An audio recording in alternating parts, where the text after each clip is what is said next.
the pocket and goes left. Oh, what a catch for the touchdown by Bryant. That was unbelievable. Great catch. Garcia extends the play, breaks the pocket, flips it down the field. Look at that. Wow. Eltro on his hand. Wow. And with that, it becomes the second Buccaneer receiver to have 200 yards in one game.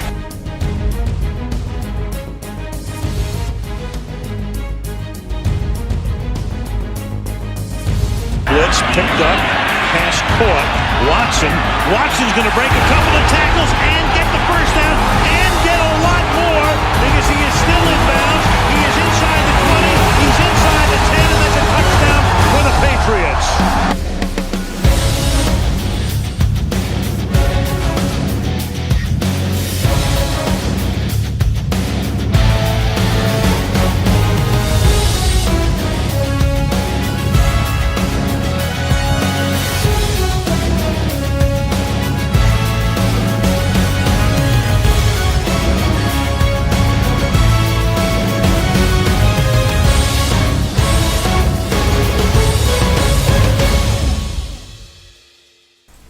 Well, hello, and welcome to the official ML20 podcast. I am your host, Dave Randlett, and with me today is my co-host, Tyler. What up? And we have two special guests today. We have Cody, who is taking the Bills. Hey, happy to be here. And, of course, Dustin G of the Saints.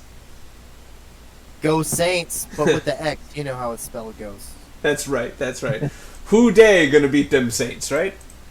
I don't know. I think your brother may have corrected me. I think I'm who dat. You are who dat. But when you put who day, I had a chuckle. Yeah. I knew I was going to get it wrong. I had 50-50 shot. Oh, man. Well, it's great to have you both here, and as always, it's nice to have Ty here as well and his wonderful voice. Today is a very special episode. We are concluding or putting away Madden 20, especially with the release of Madden 21 on its way. We are going to spend some time today remembering the former file before we put her to bed and call it done.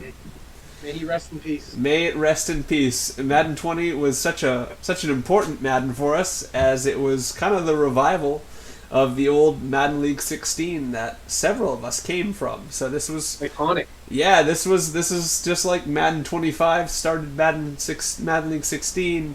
Madden 20 brought us all back together, and in a better way, I think. So this is I feel like it's only proper to dedicate an episode to everything we accomplished together as a group. So yeah, before we get into that, a couple of little updates for the file for the league currently. We have 2 new members. If you haven't seen, Jacques is back, and he will be taking the New York Giants in the NFC East. He will be joining Drew and Justin. And we have Andy, who decided to come back after his 3-week adventure with us in the first file. He decided to put his head down and actually contribute and hopefully play more than a season with us this year. And he will be taking the Dolphins in the AFC East, joining Cody and me. So it's great to have those 2 guys back. I spoke with every member of the divisions that those 2 teams would be joining, getting their approval first, because we didn't want to throw extra competition into a division without their approval, and everyone said that was cool. So we have 18 members now. I don't see us pushing the envelope any further than that.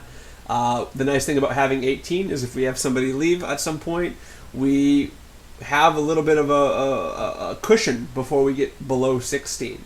So it's nice to have that option to flex down without having to worry to replace people immediately. And it's nice to have as many people in the league as possible that can contribute and be great people in this league. So I'm really happy to see them here. And the other little bit of news is, if you haven't heard yet, Madden 21 is basically already out. A lot of people are already playing it, whether it's the 10-hour trial they were able to get through EA Play, or if you bought the Super Deluxe Hyper Special, you get a free Snickers with version, you're already playing it now. But for the rest of us, we're waiting till Friday, August 28th, to play the game. yeah, so that's the news I have going on. How are you guys doing tonight? Pretty good. Just excited to get this going, start getting these announced, start preparing for the new year. Yeah. Dustin, how are things with you? I actually had more stuff for the upcoming season pulled up, but I'm like switching over during Dave's opening monologue there and trying to. Oh man, well we will have an open talk session at the very end of this podcast. So if there's stuff you want to get in, looking forward, you're more than welcome to. Okay. Cody, how are you? Oh man, pretty good. Pretty excited for the new file to start. I got some big things happening in my life right now. I just moved and I just started a new job this week. So that's right, looking forward to all the fresh new beginnings happening right now. Yeah, congratulations on the new house and the new job. Thank you very much. Let's hope that this is a better second half of 2020 for you than the first half. Man, with everything going on right now, I've had a really great 2020. Right? I know, it's been rough for a lot of people, and I mean, I was fortunate to be working through the whole thing, so I'm very grateful for a lot right now. But that's so cool. That's some great news going on with you. So yeah, I guess we'll get right into it.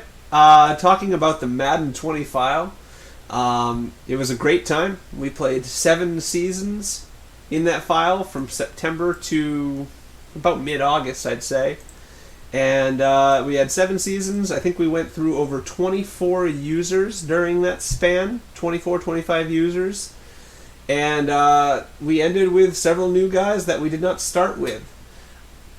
I know that we lost Mo after a few years. We lost Dana for after a few seasons.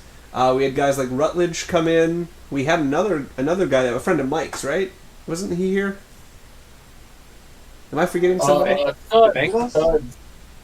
Suds in a bucket. Suds in a bucket. Yeah, he was here broke his briefly. arm. That's right. He broke his arm. He also broke the record with Joe Mixon. Oh, that was Mo, yeah. Yep. Oh, is that a different person? Yeah. That was Mo, yeah. We had the 49ers user. We had Saeed come through. I mean, we had a lot of people in here. And, I mean, we had Brendan here. I didn't think that we would see Andy back. I would be saying, yeah, we had Andy for 3 weeks, but he's made a commitment to really play this file, so that's cool. So yeah, let's talk about some of the big stuff here with the 2020 Madden edition. Let's look at the 7 Super Bowls we have going on. We had in 2019 the Raiders lost to the Bears 21-18. In the 2020 Super Bowl, the Jets beat the Giants 20-6. In 2021, the Colts beat the Bears 26-24. In 2022, the Bucks beat the Ravens 42-7. 2023, the Ravens beat the Cowboys 31-17. 2024, the 49ers beat the Titans 24-21. And then this most recent Super Bowl, Ravens over Buccaneers 28-24. So my question to you guys is kind of this open-ended question.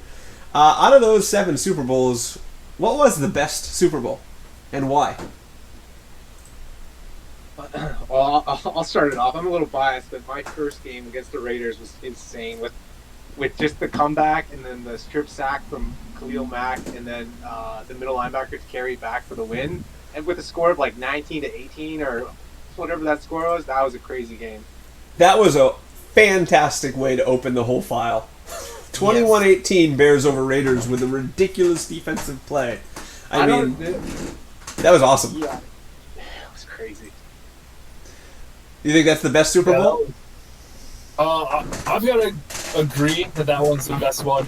Watching that game was...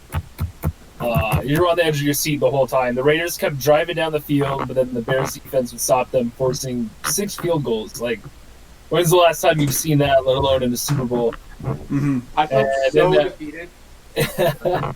And then there was that, everything looked over, all hope was lost. They just needed to get a first down, and then Khalil Mack gets that strip sack fumble. Who it wasn't Khalil Mack. Who was the guy that returned it? He was some linebacker. His name's like Nick Kostowski. Oh, or that's something right. like that. That's right. Yeah, and he ended up being the MVP of the game. Yeah, and then I think Nick right. resigned. who He went somewhere else. He went to Joe's Browns. that's where I was right, wondering. yeah. He went. I knew somebody picked him right up because he kind of gained a little like, hey, this guy's good.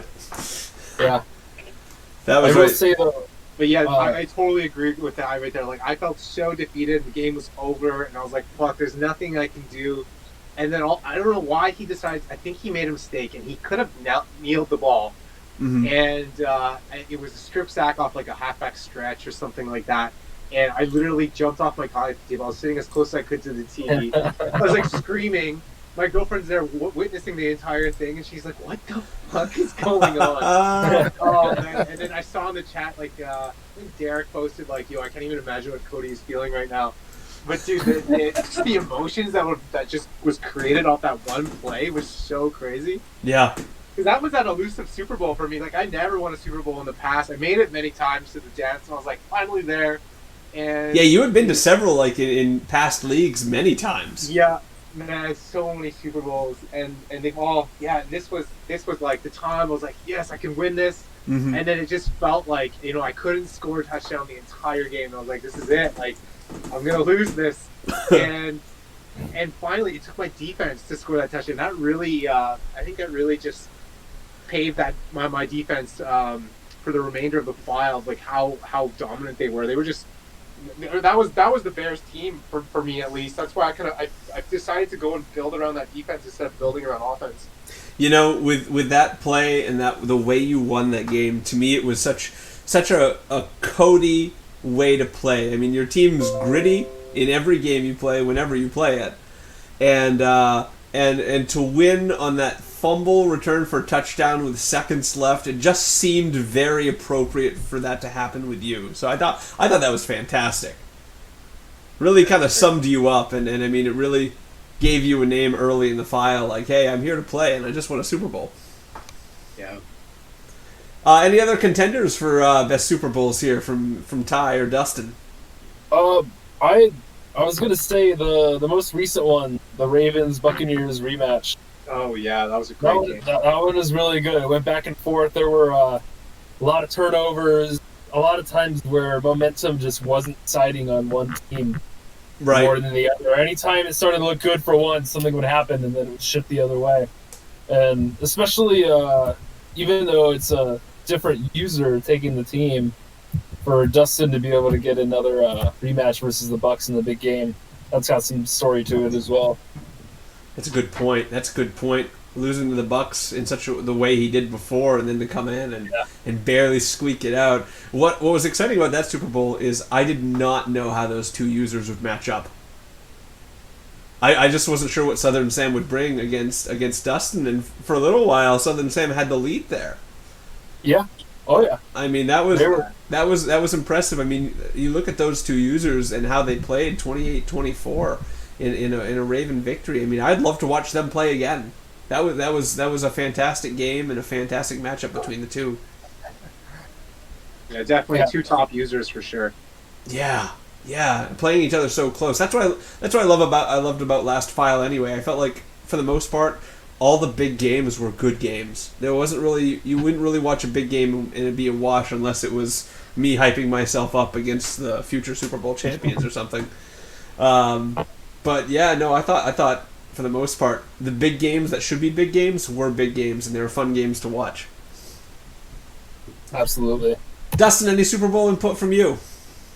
Well, you guys took the sexy picks, so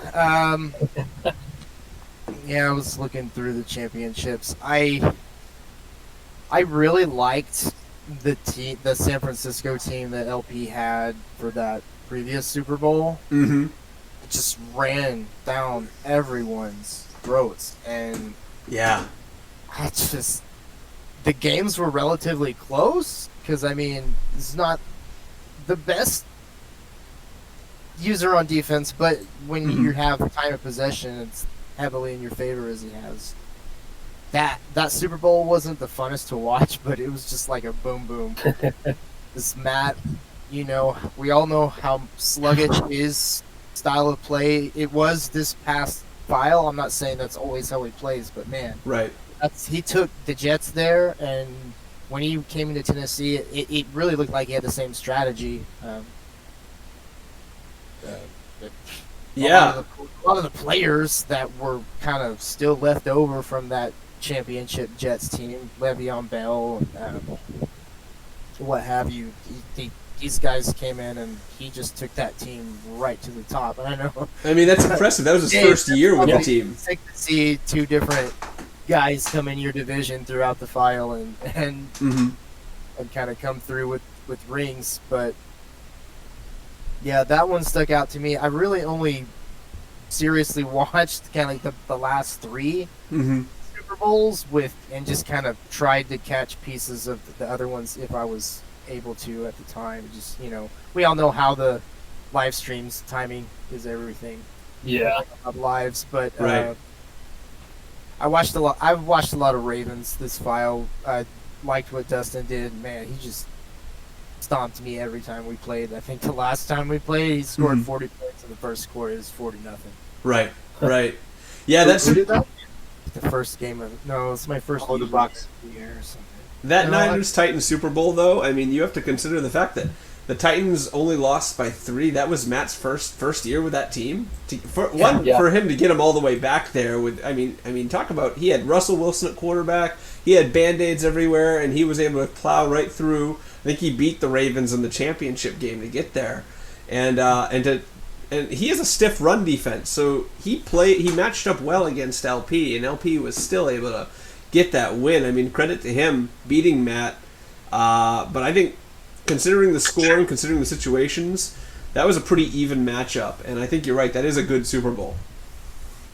I think also one of the best hype. It may not be the best Super Bowl, but the best hype one was definitely with Dustin and Drew. Oh my word! Yeah. I love that build-up. Basketball. Yeah. What did you call it? The Dust Bowl? The Braska Bowl or The Dust basketball. Bowl. Sorry, not Oklahoma. I was going to say Wisconsin at first. No, but yeah, the build-up and just how you guys are good friends, and then you guys play in the Super Bowl. You gotta love that. I mean, it was our equivalent of like a Harbaugh Bowl. Yeah, exactly. Yeah, unfortunate that Drew never got his Super Bowl. I feel like he's probably one user in the league who was I feel like he was the one to get one but never got it. He was you before this file. Oh, yeah. So his first one's coming right up. You feel like he's due and he just hasn't gotten it yet. He's due for sure. I thought he was my pick for going into this Super Bowl. It's interesting that you guys, all the Super Bowls you picked, because the one I was going to pick as the best Super Bowl was Colts and Bears. Oh, the Swan Bear Bowl. You want to talk about hype before a game. You have these two brothers in arms finally matching up in the Super Bowl. You have Swan leading this great run, winning the division, going right through the playoffs, I think he beat Lynn and Matt to get there, and then you have the Bears returning after a hiatus. And then you have this great game back and forth, and then right in the key moment, the user lock comes in, and I've never had my ear chewed off after a game about something I didn't even know or care about until after this Super Bowl. I mean, that was a memorable, good game, whether you like user lock or not. A 26-24 victory by the Colts that I think the Bears forced a turnover at the end of the game to go down and tie it, and then this user lock crap comes in, and eventually Indy converts a key third down, and the game's over, and Cody's got beef. Oh man, yeah, I gotta put an asterisk next to that game for me. It's just user lock he had there was just ridiculous. He knew exactly what was going on, but he just like runs so wide openly and just can. I hate that user lock. That's all I gotta say about it. I love that game though. I mean, you have to consider it's our closest victory, a 2-point win. Like there was some really great moments. Like I forget what ended up happening, but it was. There's a third down conversion. I think no.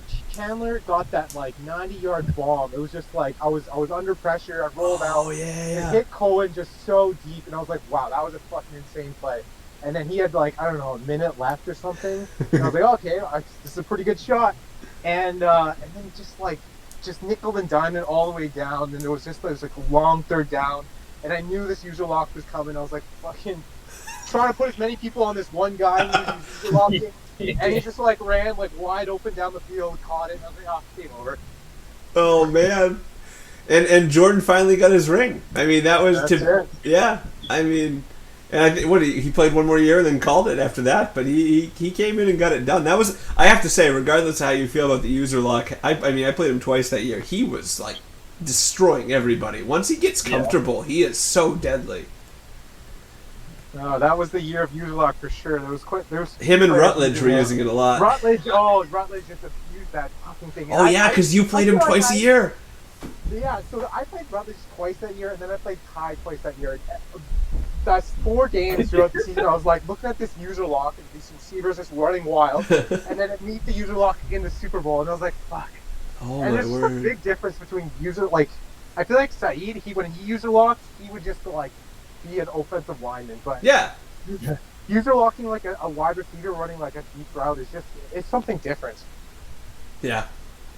Yeah, no, it was different, and I mean, I don't think I've had my ear just reamed after a Super Bowl by like until you were going off to me about user lock. Like the last time I got my ear reamed off was some sort of complaint that Meat was making back in ML16. Like my inbox was exploding. You're like, yo, what is up with this user lock? How can we keep this up? I'm sitting there, I didn't even know what it was. I watched the Super Bowl, I'm like, what the hell is user lock? And everyone's talking about it, and I had to Google it.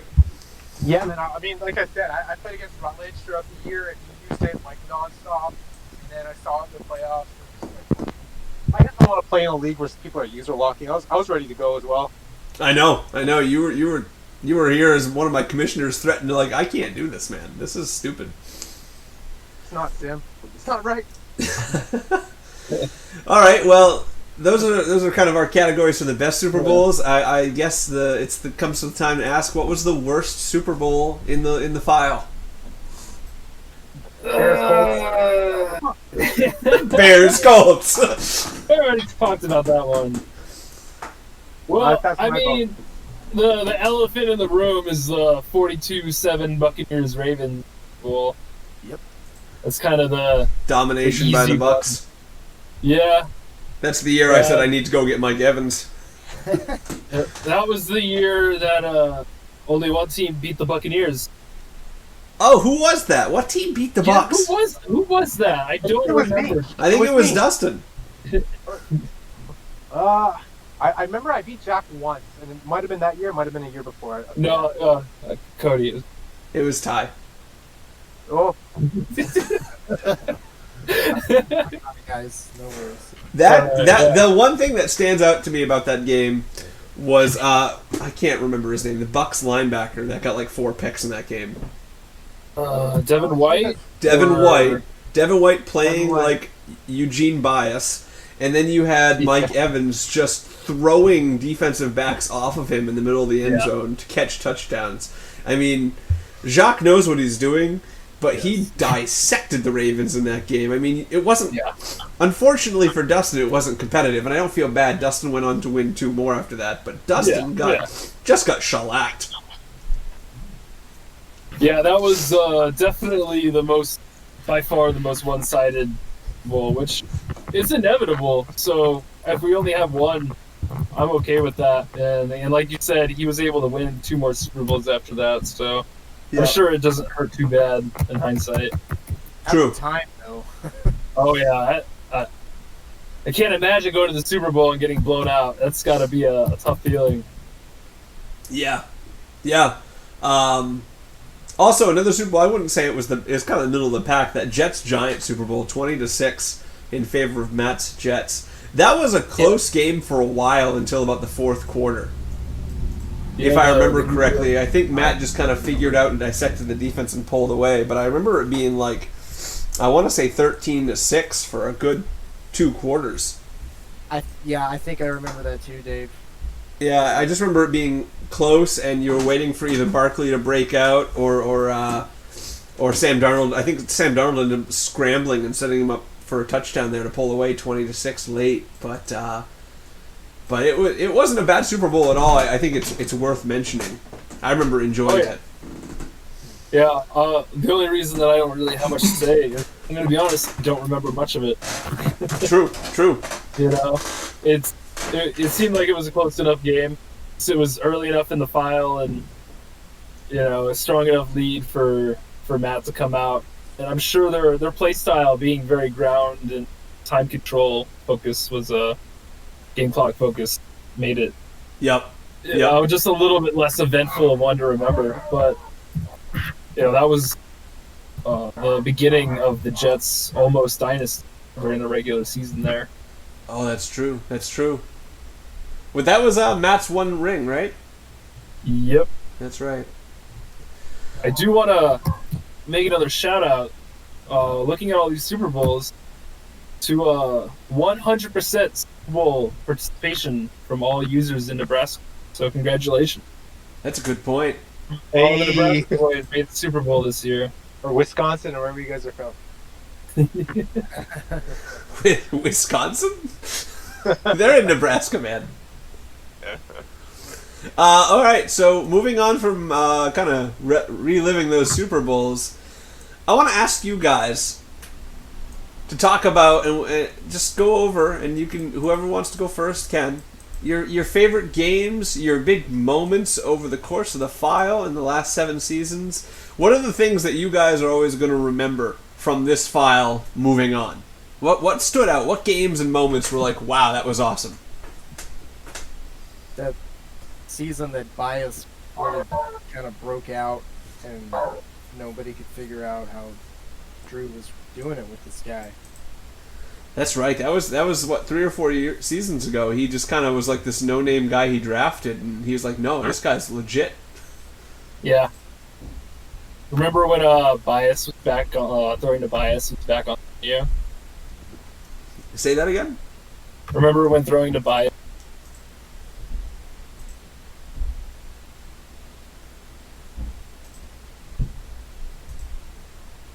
Sorry about that. There he is. Sorry about that. All right. I got Still recording, right? Yeah, we're still recording. I got so disgusted with hearing Bias, I accidentally disconnected. No, Bias was. I mean, talk about taking the lead by a storm. Yeah. He had like so many interceptions in his short time. Yeah, what Drew was able to do with him was amazing. Like in some of our games, I would tempt it, and he would make some of the most ridiculous catches that he just really have no right in making.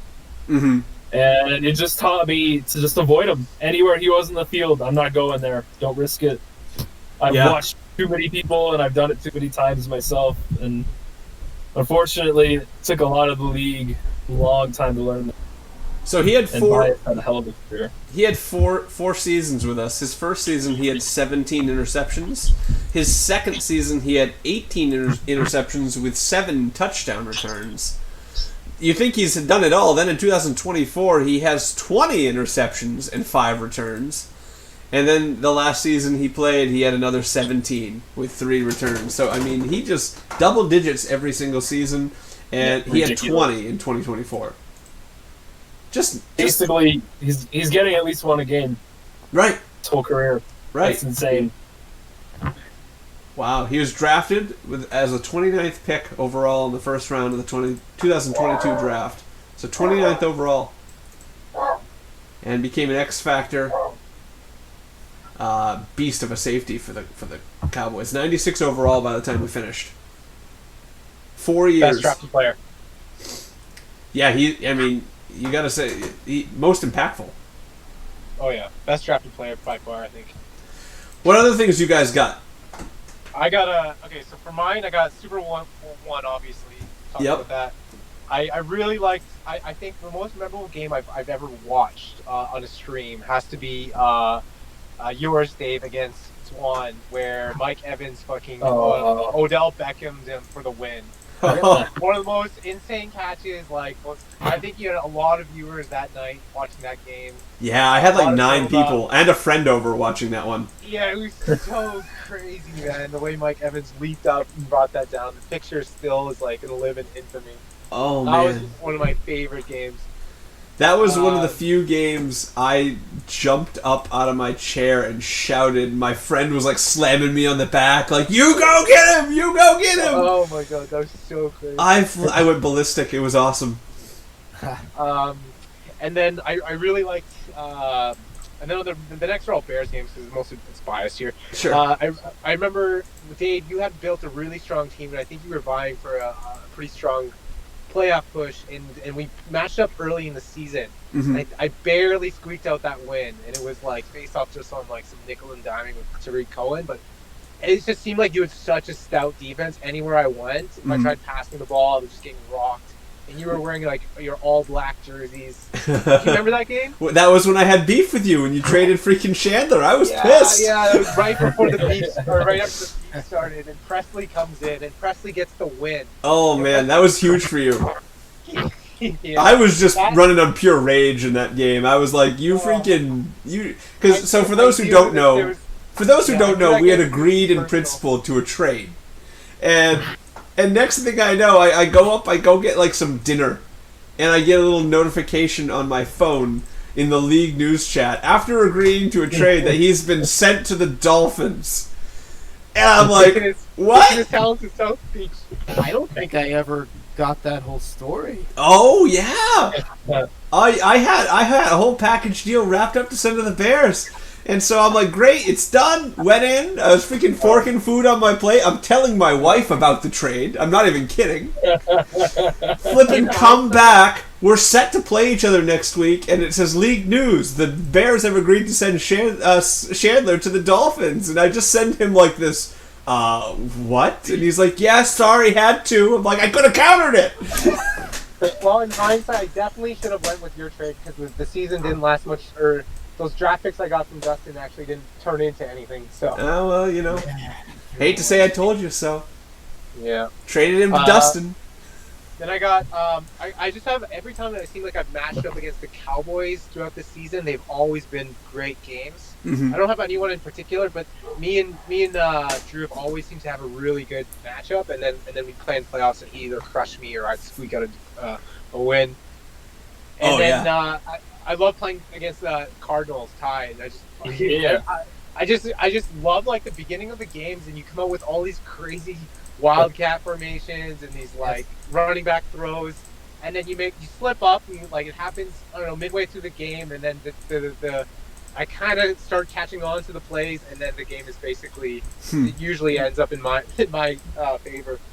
Those are my favorite matchups. It's definitely the Bears Cowboys and Bears Cardinals. Right on. You guys had a few of those. Yeah, I'll jump on that and agree about our game, and then the game with Drew. Like you and me, your defense, man, has always been so freaking tough.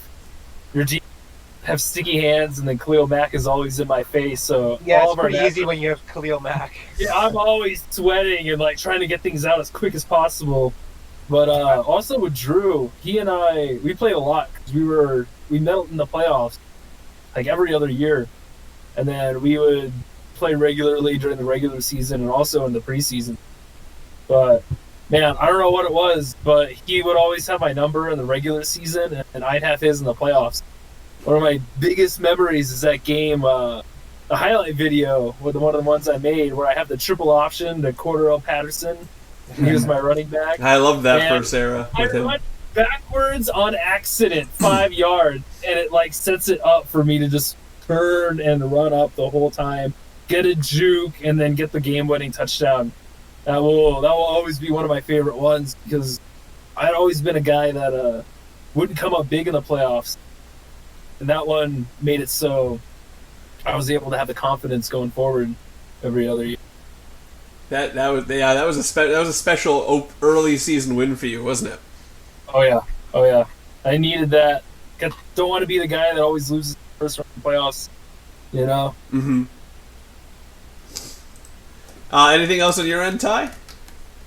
Well, I talk about this one all the time, but I might as well give it one final shout out.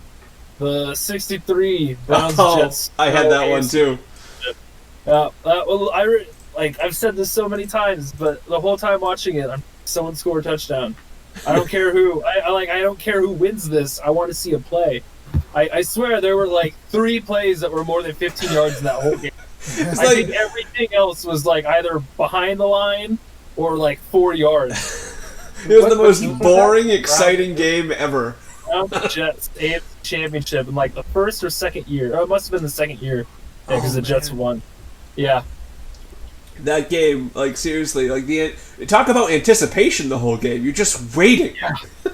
Yeah. I love games like that in the NFL where it's really low scoring, really good defense, because it's all about that one play. You know, that one play can win it. Right. That one slip up here or that one good call, and you're just at the edge of your seat watching, going, "Come on, where's it gonna happen? What's it gonna do?" And then you see something go up, and it's an overthrow, or the guy slips in the snow, or there's something that goes on, and you go, like, come on, give me that play, and it never really came. It just ended. I remember Kareem Hunt had a couple big runs for like 18 yards. You're like, is Joe gonna get something going here? And then he'd like stall out. Yep. Yeah, that was a good one. Dustin, anything that you best moments, games from the 7 seasons? What stood out to you? Let me dig deep for my well of near wins. Yes. No, most of the games the streams that I actually caught, I just tried to watch the NFC streams because there's no rooting. I don't really have a rooting side if I'm watching the NFC teams play each other. So right.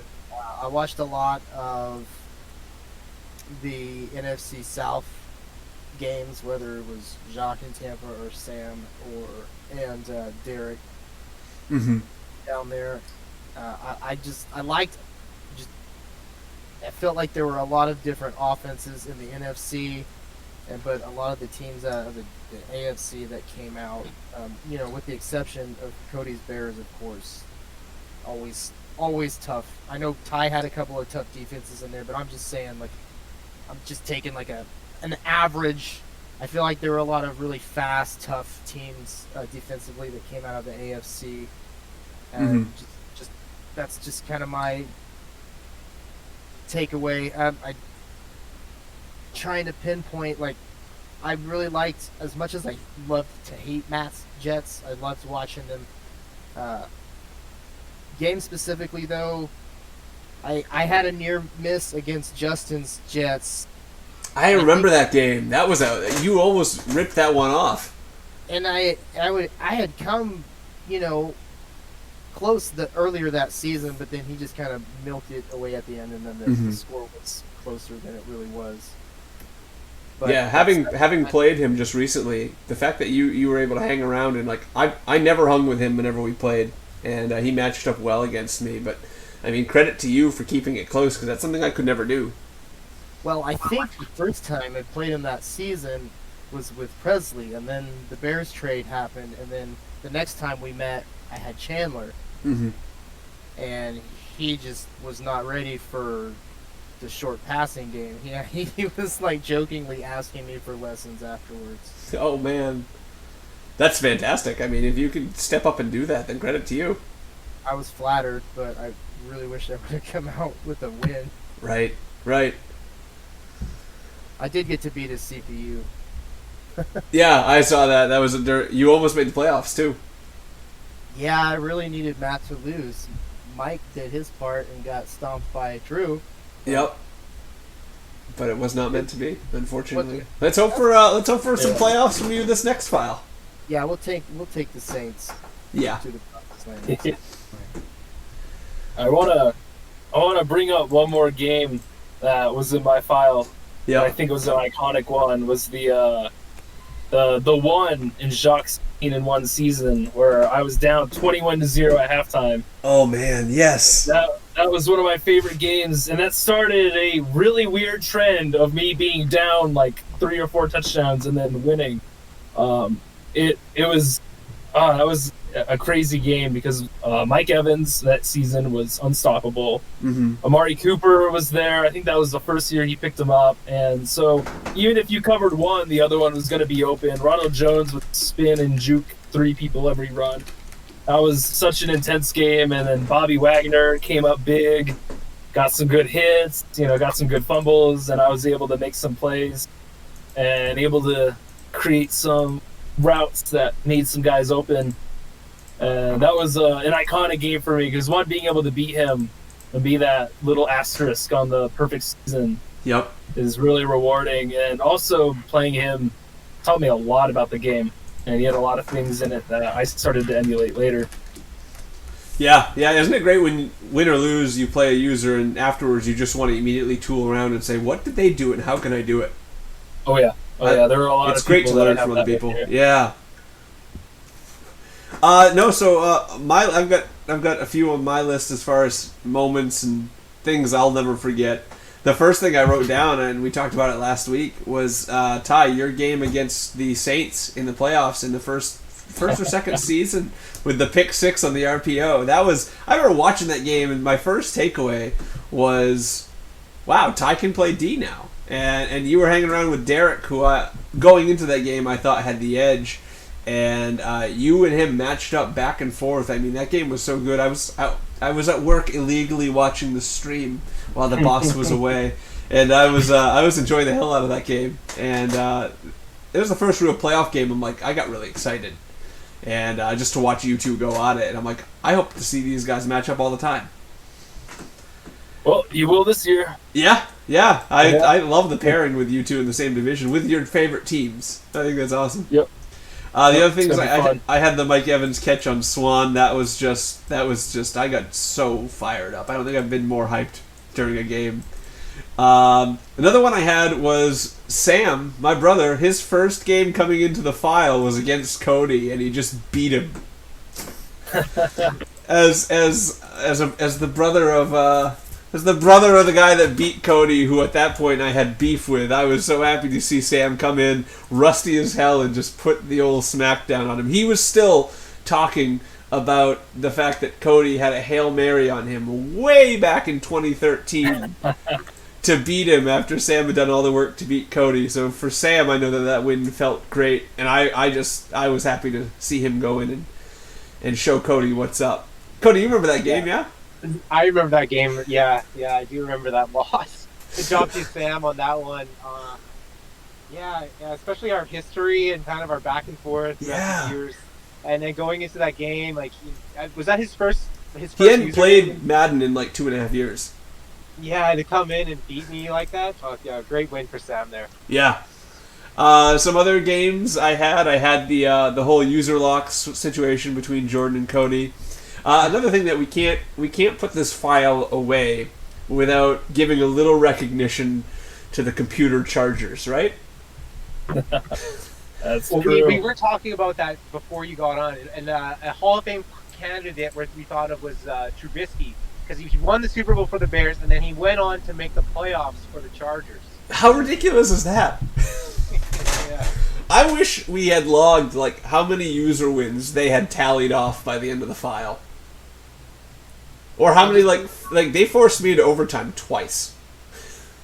They were ridiculous. They were definitely a strong CPU team every time. If every CPU team played like that in All Pro, it would be so awesome.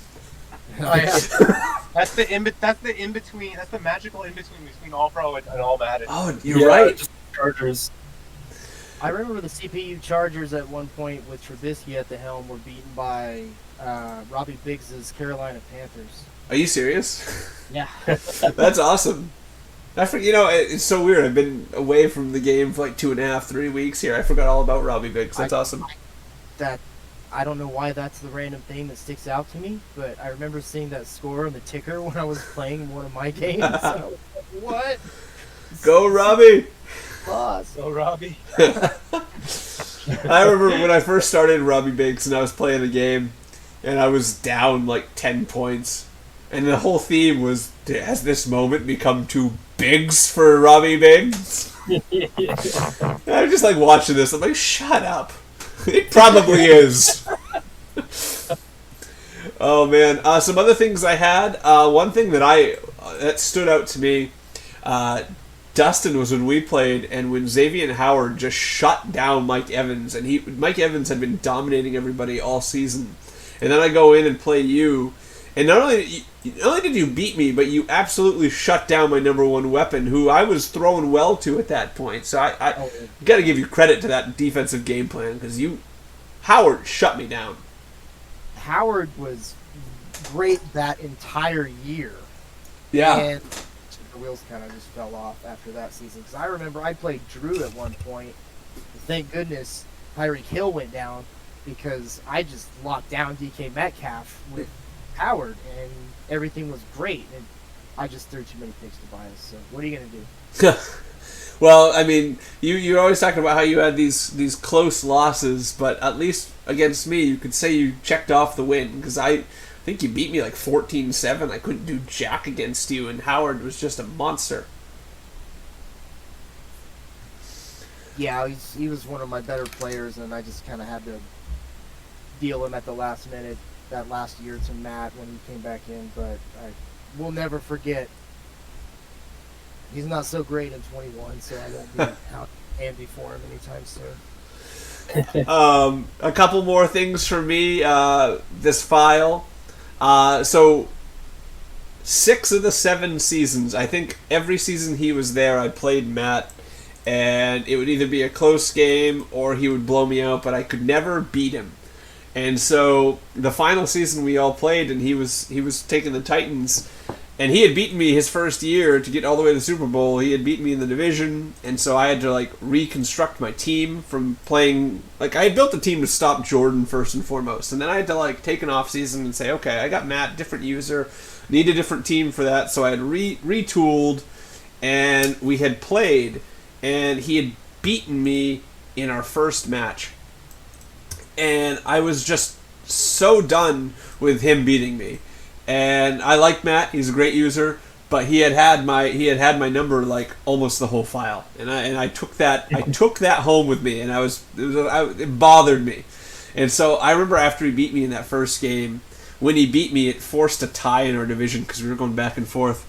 So I went back to my flippin' Twitch channel, and I just watched the footage over and over and over, and studied and figured out what I did wrong, figured out what he was up to, and really started to learn everything that was troubling me against Matt. And so then we met up in the second game, and I beat him, and it was my one win against him this year, or this whole file, but it got me the division, and it was just so satisfying because Matt was our number one user as everybody ranked him, and just to be able to pull that off was a huge morale boost for me to finish that year out, and then going into this next file saying, I can play with a top dog and beat a top dog.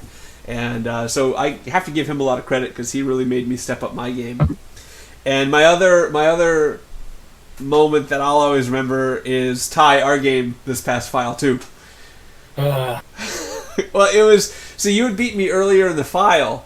I think in season 2. I think you had like 21 to like 6 or something like that. And going into that game, I kind of knew that you brought out some funky stuff, and I didn't quite have my team where I wanted to be, especially offensively. I think Robbie Biggs was a rookie that year, and then we played this past season here, and to go out and just go toe to toe with you, especially with your dynamic offense. At that point, I really felt like my defense was where it needed to be, and my offense was getting a lot better. And so to come out and beat you, who I regard as an offensive genius and defensive, you had really gotten stronger. So that was a good win for me as far as continuing that morale boost going through the season. I'm like, hey, I can hang with the NFC and I can hang with the AFC. So that game, forcing those fumbles and matching you offensively was awesome. Glad you enjoyed it. I did. Yeah. No, it was a great game, and like you said, a lot of the impact of that game, as much as like fumbles have some randomness, when you create a defense that creates fumbles, it's a lot less random. Right. And that's a big part of it, is you have guys that were hard hitters. So when I had those QB runs, it shouldn't have been a surprise that Kyler got destroyed and would fumble. Right. You have guys that can hit, and there were times where, in our game, I had to be careful of that. Mm. And sometimes I wasn't as careful as I should have been. Yeah, and I mean, a credit to you. I mean, him running is part of your game plan a lot of the time because he can. And It wasn't, that team wasn't built so much to play your type of offense, but I did have to deal with Lamar Jackson and the Ravens, and so there was an aspect of, hey, if a quarterback runs, I got to hit him, and so it just worked out. Unfortunately, I don't think I ever beat Dustin this file, but we had a lot of really close games. But playing you and matching up with you, we never get to play, so it was really exciting to have that matchup and be able to pull it out. I mean, it came down to you dropping a pass in the end zone to win the game in the closing seconds. So I mean, it was good, and I'll always remember that one. Oh yeah, especially Waddle just waddling back in the zone. Yeah. Okay, so moving on from moments and games in this file, I think we covered quite a bit there, and I don't know. I mean, people can bring up in chat any other things that they think are worth mentioning. But we'll move on here. Just briefly, we'll talk about who you guys think were the best drafted players in the file. What do you guys think? Well, Eugene Bias. I think he's number one on everyone's list, so much so we brought him up earlier. I think McQueen as well, drafted so low and had such a huge presence. Yeah, even with the Dolphins, he was successful. I mean, He was a great pretty lowly. He's just a pretty lowly overall player. Just huge speed, right? yeah. Yeah. And he was like oddly, he had good agility but bad acceleration and good height. Like, he was weird. I just remember playing against him quite a bit on the Cowboys, and Drew would just be dominating with Zeke, and I'd be like trying to shut down Zeke, and all of a sudden he'd have this like 80-yard touchdown run. I'd be like, "Who the fuck is this white boy?" It's McQueen. McQueen. It happened so much where I was just like playing him, and then all of a sudden, just like some other guy would come in. He's just like a bit faster, and he just outruns my entire defense. And it was just like, it's a different play style, right? Because you get used to getting weighed down by Zeke, who's just running into tackles, and all of a sudden he goes off on this huge, a pitch or something, or like a flats catch, and then he's off. And it's just like, where did that come from? He was a weird build. Like, he almost reminded me of Jordy Nelson a bit. Yeah, because he didn't just play specifically running back. He played like slot, far out. Like, he was everywhere. Yeah, no, he was good.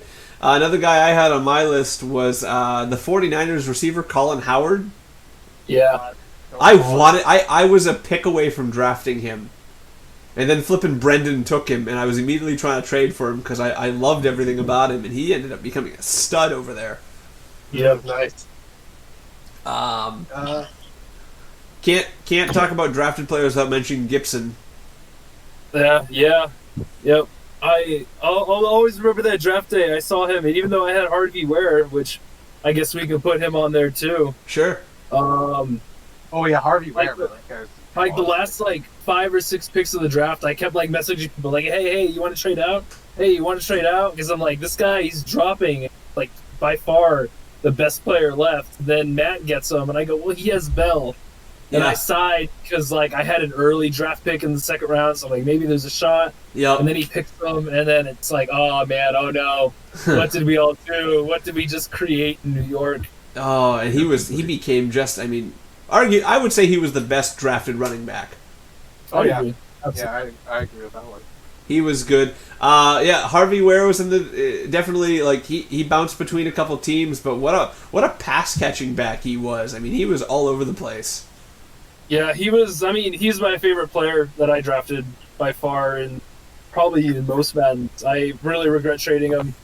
I got blinded by trying to get linemen to keep Kyler healthy, but then he broke his kneecap and was out for a season and a half. So, man, talk about a moment to remember. Oh, that experiment was just yeah. Oh, those injuries for him. But yeah, Ware was great. That dude would be electric, catch things he had no right in catching. Yep. I'm gonna miss him. I also liked Tyson Hoover. I felt like he was the other kind of same draft as Ware. Yeah. Similar player. Yeah. For a while, when Biggs was there, Hoover was more the offense than anything else. He's one of my favorite players to watch. Watching your stream, Dave. Oh, thanks, man. Yeah, he really benefited from the screen game. He's just got a cool ass name too. Tyson Hoover, the chain mover. I think we can't neglect Mr. Zach Chandler. No. of course not. Unfortunately, never won that Super Bowl. But if he did, he'd be up there. But Easily the best I drafted think- QB. Yeah, best drafted QB. Like just those like Peyton Manning type stat like qualities. Yep. Insane pass catcher. I mean, Yeah. couldn't get that ring, But I mean, he started. I think he started really high overall, like super high throw power, and then went into X Factor, and I think he ended up being like a 96 or 98 overall. Yeah, he was a monster. Man. And he was almost in Jacksonville. Requested that $200 million contract. I'm just like, dude, I can't break up my defense for you. So for comparison, Zach Chandler wants $200 million. Robbie Biggs to resign wanted $164 million for 5 years. And I'm like, no way. Like, you're not Zach Chandler, man. Yeah. The unfortunate thing about Zach Chandler was when I first got him, I think that my O-line really took some hits. Mm-hmm. And I was anticipating getting some O-line with that draft, and I went with Zach, and I traded a lot of picks to, I forget who I traded it to for him. Lions. And the Lions was to Rut, and then I ended up not building a line, and he got sacked a lot. Either his first or second season, and he kept on getting sacked a lot until I finally could build his O-line around him. And by that time, I got an O-line, I traded him away. So, Oh, man. he never got his last shining moments in Chicago, but what can you do? Speaking of Lions, one player I wanted to mention was Carlos Layman over there. Yeah. Is that the tight end? That was the receiver. Receiver, yeah. The 98 speed, elusive, agile receiver that was basically Sam's and Rutledge's offense. He was just a zippy little guy I kept trying to trade for and kept watching. I was really impressed with him. The Lions also had a really strong tight end. I think he's a real life player. Yeah, Hawkinson. I think. Oh, he would catch everything. Yeah. Yeah, that guy's glue. The only other person I had on my list, I mean, everyone is going to have different guys they drafted that they loved, was Ramsey on the Raiders. Yes. Okay, man. No, Joseph Linebacker? Ramsey, the linebacker. Oh, okay. Yeah, he was going for the sack record too one year, wasn't he? And then Mac kind of just took it away. Yeah. Yeah, he was. I don't know how the Raiders play defense, but they always end up with like insane amount of sacks. Yeah. Whitehead in that first and second year, and then Ramsey. Lynn knows how to get the sacks. Ramsey finished the file as a 98 overall X Factor. Holy fuck! Wow. He was just a machine. Yeah. I mean, he had 2 seasons with 29 sacks. And everything else, nothing below a 17 sack season, which was his second year, but you had 19, 18, and then 23. I mean, he was just a force all over the place. I just don't think he got enough recognition. But his rookie year was his best year. Well, what were some of you guys' favorite draft picks? Oh, your own team. Oh, my own team? Well, I picked the number 1 player in the draft with the tackle Roberto Estes. That was pretty cool. I've never actually done that before. So, it's not flashy, but getting that solid lineman that, if we had continued, would have been a 99. Yeah. That was pretty cool. He was good. Wade Klein, too. Wade Klein, yeah. What were your thoughts on him? Well, Kyler got hurt so much, I needed to have a cheap, good backup to be able to run my offense. When he needed to go in, he was fun. Yeah. And then Kyler didn't get hurt after I drafted him again, so you know how that goes. I liked Frank Dahlman, who I drafted. He's a slow bloomer, but he became really effective, and I really enjoyed playing with him. It just took too long. Yeah, it took a while. Started so late. Yep. And then the true West Coast quarterback in Detroit, Oliver Vernon. Vernon, he with his 82 throw power. Yeah, that was a really interesting player. Yeah, and then speaking, who was I just thinking of that needed to be mentioned as far as a good rookie? It's eluding me now. I don't know. I had a rookie in mind, but I couldn't remember who it was. Probably my favorites on my two is Eric Kidd, middle linebacker, traded to the Cowboys recently. Right. Yeah, he came in. Yeah. He got a lot of interceptions for me. He's not a very hard hitter. Never forced any fumbles, but he was always in the Yep. Just all around great tackler. Never missed a tackle. Yeah, he's a really fun player to play with. I usually played user my middle linebacker, so he was my go-to guy. Mm-hmm. And he had decent speed, like mid-80s. And then my second, who's around, shut out by Kai, that rookie post that he made. Yeah. Yeah, he's one of my. He's starting to come around. If he played a few more seasons, he'd be a really good player. How about Daniel Solomon over in Pittsburgh? Oh yeah, that's right. 90 Yeah, overall quarterback. He was the guy I was going to take before Dalvin. But Yeah, I forgot about him. You know, Adam's been gone for a while, but he was becoming elite really fast. he was fantastic to watch. And I mean, I think Adam was a good passer anyway, so just getting Dalvin in there was Solomon was fantastic. All right. Any other rookies? I think I remember Derek drafting a really strong cornerback. I forget his name. Bo Brewer? Brewer? He was the first year, right? Yeah. Bo Brewer. Yeah, Brewer. Derek had the best names.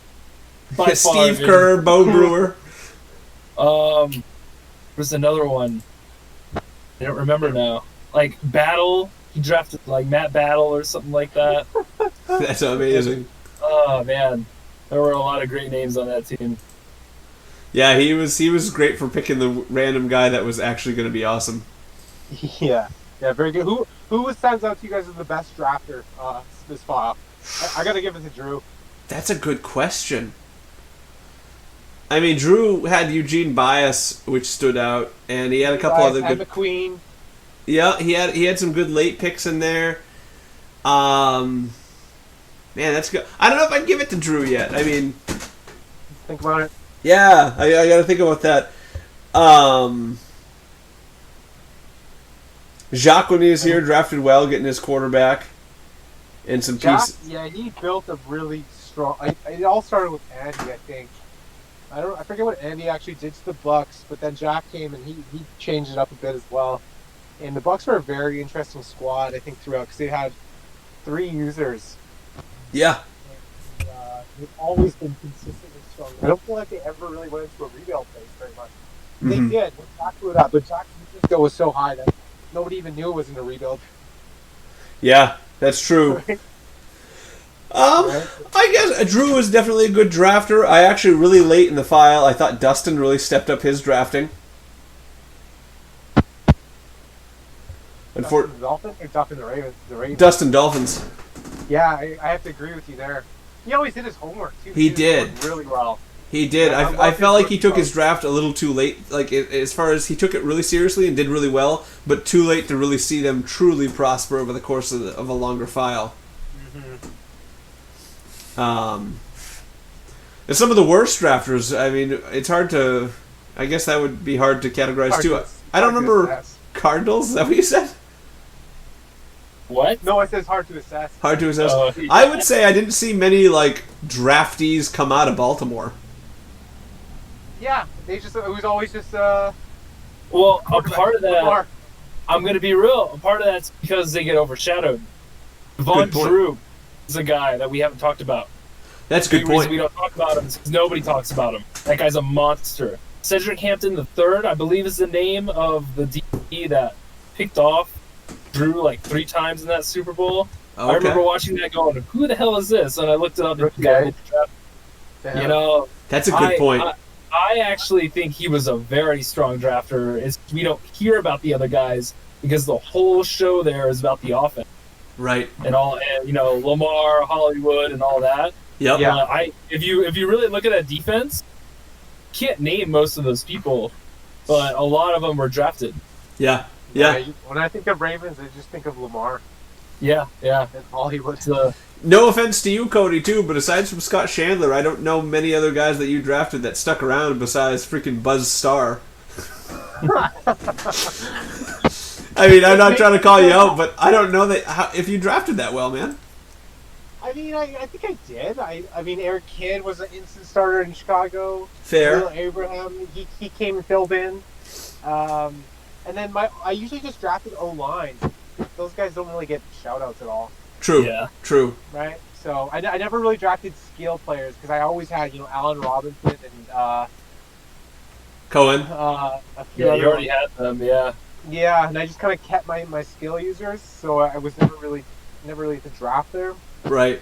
Right. Yeah. No, that's a good point. That's a good point. Defensively, I actually have really strong rookies on defense. There's Alan Garvin, who just turned superstar, and then he's a defensive end, and then another defensive tackle who just hit superstar as well. So Perry Alden.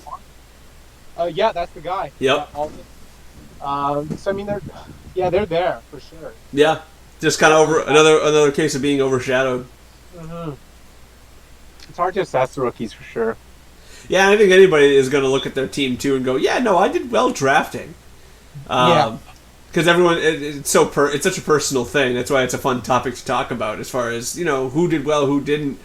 And from an outside point of view, like I'm looking at the Ravens, going, "There was nobody on the Ravens they drafted," and Ty goes, "Au contraire, there is," and it kind of opens your eyes a little bit. I think that's where the user, content creation really comes into play. Like everybody knows Zach Chandler. Right. And that's because he was all over the news.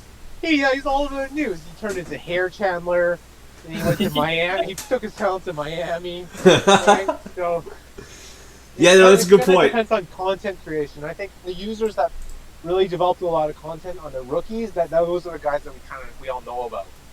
Yep.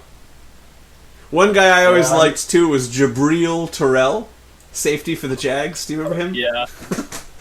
I think he got an award for one of the weirdest names. So, if nothing else, that was a great post. That was a really great post on I think who did it? Will did it on the weirdest or the best names from one draft class. I think it was Will. Yeah, and then I got Buzz Star on my list. Flippin' Buzz Star, the legend. Legend. Oh man. All right, well, we'll move on from rookies. We've talked quite extensively on them. I believe we have a topic brought to you by our own Tyler Johnson. Ty, would you like to take the floor? All right. Well, as you all know, doing a Hall of Fame voting for inductees, and we've got the final list here of our 30 Madden 20 Hall of Famers. Now, disclaimer.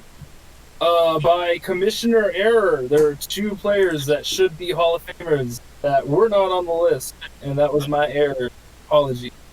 But looking at these guys, no way they shouldn't be on here, so I've got them on their own exempt lists. But we're gonna start from our unanimous Hall of Fame inductees and then go down the list from there. We had 10 people vote in submissions. So, the 3 unanimous Hall of Famers we have are quarterback Lamar Jackson, wide receiver Hollywood Brown, and safety Eugene Bias. All deserving.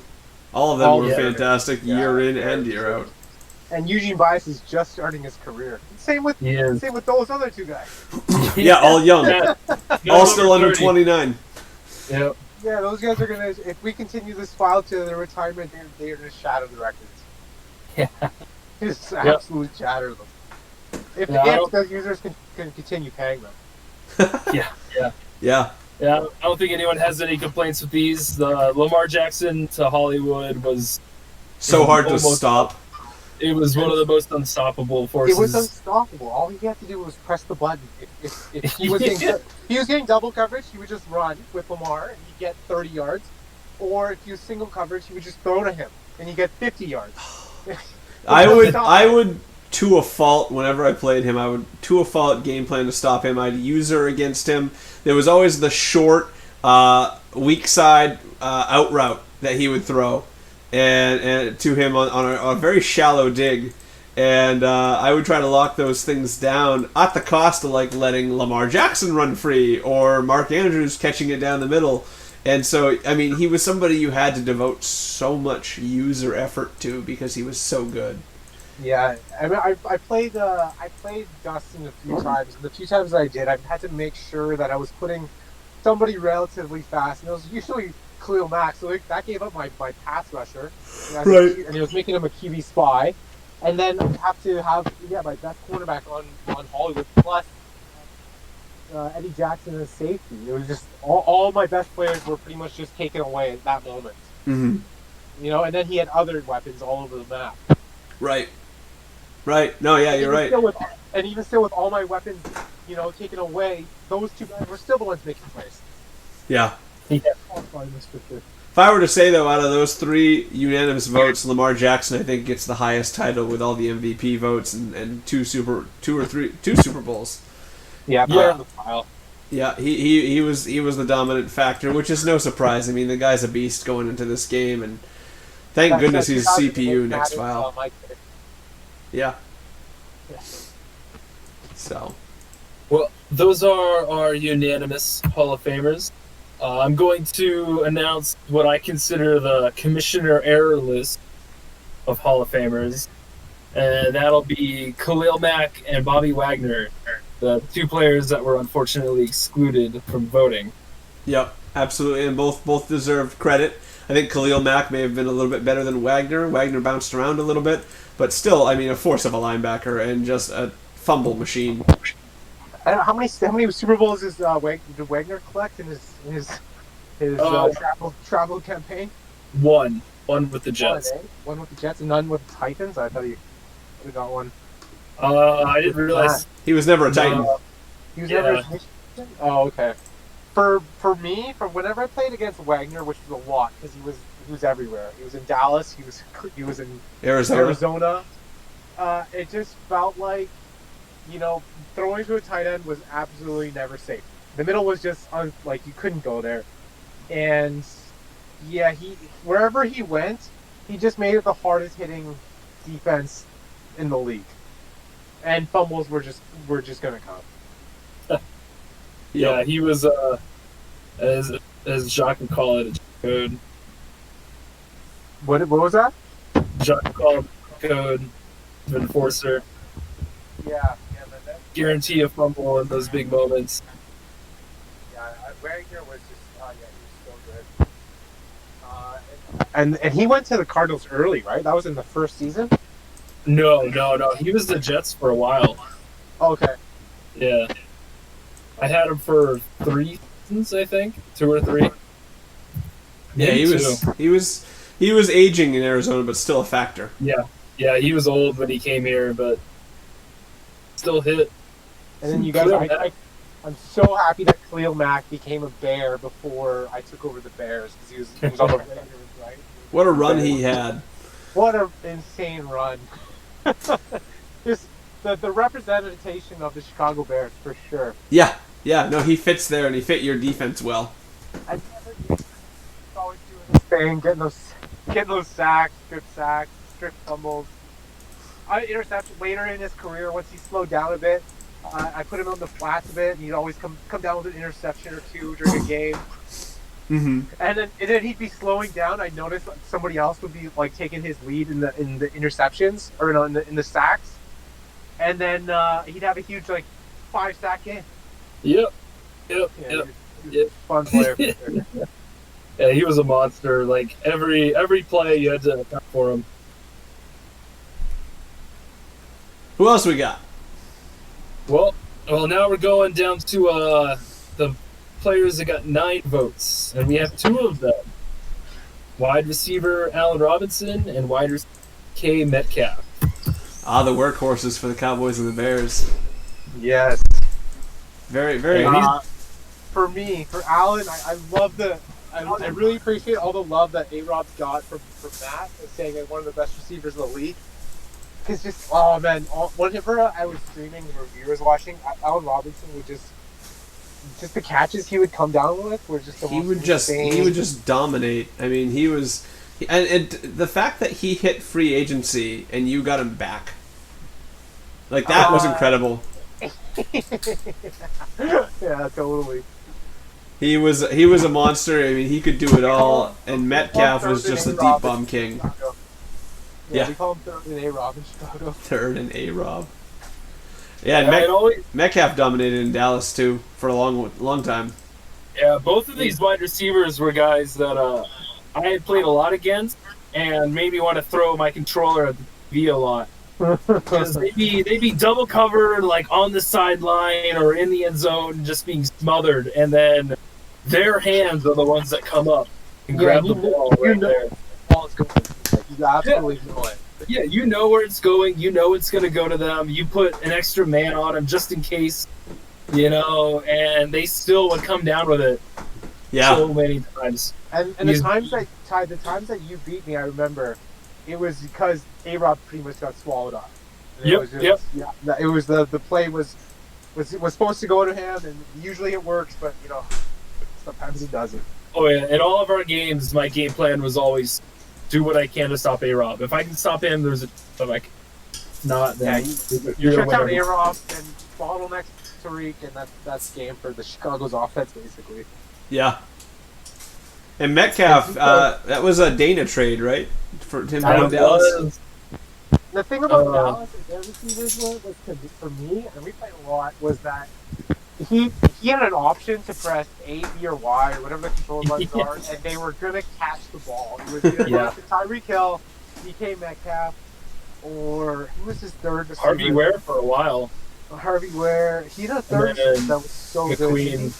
good. Well, he drafted that, shoot, I'm forgetting his name now. I feel like it was Avery or something. Something like that, yeah. Yeah, I don't remember now. I'm looking right now. It was good, Devon Aiken. Aiken, that's right. Yep. Yeah, and it was one of those buttons, and they were gonna catch it. It was gonna be like, you just sacked him for like, he was 3rd and 25, and you just be like, okay, well, fuck, I still have a really hard play coming up. Yeah. Yeah. DK's physical attributes as a receiver is just crazy. Yeah, that's what makes it so interesting. Is Robinson, I think, was the best wide receiver, like play wise, but not attributes wise. Mm-hmm. If anything, he was always like in the 5th to 10th ratings wise, But when it came to making the play, no other wide receiver did what he did. Yeah, Allen Robinson was a play. That's for sure. And clutch. Very clutch. Yeah. So clutch. I think everybody on these top lists here is going to come up as clutch players. I mean, these guys are people that are being enshrined. Well, let's move on. That's that guy for sure. Yeah. I bet. Move on to the players that received 8 votes, and we have 3 of them, all representing the AFC East. What a diverse list, too. Yeah, we've got safety Jamal Adams, running back Derek Gibson, and wide receiver / kick returner Henry McQueen. Henry McQueen with 8 votes for the Hall of Fame. I mean, he didn't have tons of stats, but he's noteworthy. He's definitely noteworthy. Probably ended the file at 72 overall as well. Right. I think it was somewhere around like 82 actually, but he came up big as a wide receiver for Dustin. I was just looking at it. I was so impressed with the Chandler to McQueen connection. They were legitimately. Dustin really took a step up. Dustin, by the way, for those wondering why you haven't heard Dustin, he had to step away for a little bit. Hopefully, he rejoins us. But Chandler to McQueen, I played him his first. I ended up beating him, but watching the connection between those two, he knew how to use McQueen. And credit to Drew for getting him ready to go there. And it was great to see him continue to have even more elevated success in Miami. Yeah, I really like the McQueen story because he was the really fat, like, quick dev, but needs a lot of work. Probably the Raiders drafted in real life type of guy. Yeah, 7th round guy that he was a good, he became a great kick returner under Drew. Mm-hmm. And then became a great wildcat / emergency running back, wide receiver, jack of all trades kind of guy that you could just plug in and put in and do things with. And then he slowly, as he developed, became more of a legitimate weapon.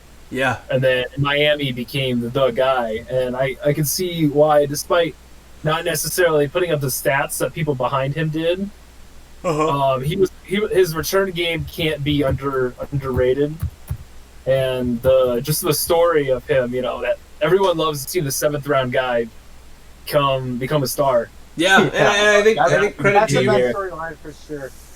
Yeah, and credit to you, Cody, for pointing out. You're right. Drew did draft really well, and to see McQueen on this list. Yeah, he drafted notably well. Yeah. Very underratedly well. Yep. Drafting these low 5th round, 6th round, 7th round guys that are just making them into something. We also got Jamal Adams on this list, and my goodness, playing Matt the first early few years in the file when Adams was over there, you couldn't throw to that side of the field at all. Tight end, running back, or wide receiver, you avoided the entire right side. Yeah, these two guys I don't have a lot of input on just because they're AFC guys. And I don't have a ton of experience playing against them. Jamal Adams was all over the field. I mean, the thing is his coverage was really good. Like he would continuously knock balls out of receivers' hands, but his ability to clamp down on running backs and any pass catcher after they had the ball, like 50-50, it was going to be a fumble. And so when I was playing against them, I just had to stay away. Yeah. And especially I run kind of more of a West Coast style offense, so it's all about shorter passes. And with Jamal Adams, like I had to play the left side. And of course, when the other user knows that, they can user the left side while Jamal Adams roams the right. So he was absolutely deserving of being such a high voted player. And of course, we've talked about Gibson. He was great. Yeah, we talk about him every time. There's not much more we can say. With Adams, though, there are a few players in this league offensively that it's really the smart thing to do, that if you see that X factor coming at your runner, you just drop. just go down. I did that in a few of the games. I think I had a game versus Matt early, and then another one versus Justin later, where there were some times I'd see that little guy running with the X under him, and I'm like, nope, that's it. Not going to risk it. Not going to get hurt, not going to fumble, not going to even try. Because just that knock animation just makes you feel terrible once you see that ball fly out. Oh, and you know better as soon as it happens. Yeah, you do. And it's like, of course I knew that was going to happen, but you tempt fate, and you don't tempt fate with guys like Adams. Yep. Well, let's go to those who had 7 votes. And surprisingly, only one player on this list. And one that, for half of the league, didn't even have a user. Drew Lock from Indianapolis. Goodness, Drew Lock. Drew Lock. Good storyline behind him. I guess I should start because I played him so much. So Jordan made what I thought for him, considering his roster management style, was a bold decision to let Andrew Luck hit free agency because of how much money he was making. And so he goes up and scoops up Drew Lock, who, I mean, I know he's a Bronco now, but before that, I had no idea who this guy was, and for the longest time, I thought he had drafted him, not picked him up out of free agency. I thought he was drafted for such a long time as well. Oh, man. But Jordan put up with, like, a year and a half of him making terrible passes. Like, he was one of those guys where you could tell that if the throw was there, it would be good. But you'd have those young quarterback hiccups that everyone goes through. And, like, over the course of a year and a half, he suddenly, like, flipped a switch. And during Jordan's Super Bowl run, Drew Lock became a monster. And, I mean, you could argue user Lock helped. But Jordan is, we all know him already as a great passer. And kind of, he can play with anybody. And Drew Lock was no exception. He was a fantastic quarterback. And even when he had retired from playing as the Colts, the CPU Drew Lock was still a threat. Yeah. I had a game versus CPU Colts and threw for like 400 yards. It was atrocious. I couldn't stop him. There was nothing I could do. His passing, even on the run, was just great. Yeah, it was amazing, that whole story. Andrew Luck, you'd expect you got to roll out with him, especially with how good he was. And him retiring in real life, it's like, you got to do that story. Yeah. But and then all the jokes about Drew Lock being discount Andrew Luck. And then, what do you know? He's a Hall of Famer in here. Yeah, and when Jordan asked if he could have the Broncos this year, I couldn't say no. Like, that was an instant okay. Reunite with Drew Lock, let's do it. So I thought that was a great carryover. So is Drew Lock starting in real life as the Broncos quarterback? He is. Yeah. Yes. Oh, good for him. Yeah. Mad respect to Drew Lock. They watched the ML20 footage and they're like, we got to start this guy. Yeah. He's taking Look the what he Colts to the turned Super into. Bowl. What's that? Look what he turns into. Superstar. Hall of Famer. Yeah, no, Drew Lock was a great, another masterful move by Jordan, who just, I feel like he can take any offense and do what he wants with it if he has enough time with it. Yeah, definitely. That was a fun career to watch.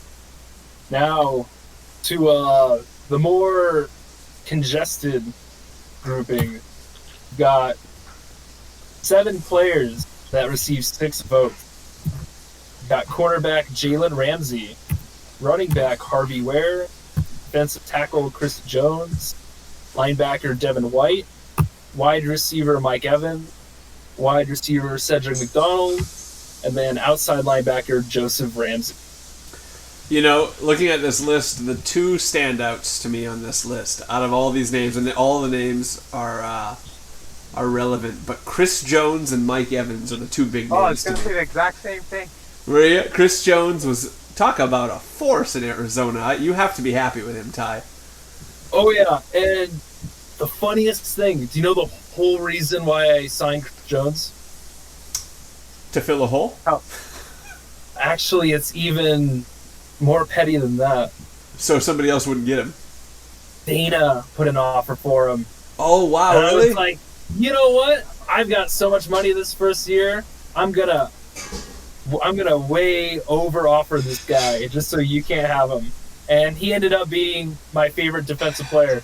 Like I had so many people on that defense that were great, but Chris Jones opened my eyes to what a force at defensive tackle can do. I've never seen a defensive tackle just go through somebody like butter like he did. Like, As fun as it was playing the Cardinals, and you know they're really interesting to play against. They had so many gadget players, so many players that made the games really interesting. You know, Kyler, more, but it was Chris Jones who was the most. I feared him most basically going into it. I knew he was going to be in my backfield nonstop. I feel like there was a game where he sacks on Zach Chandler, and I was like, Yeah. have that guy Yeah.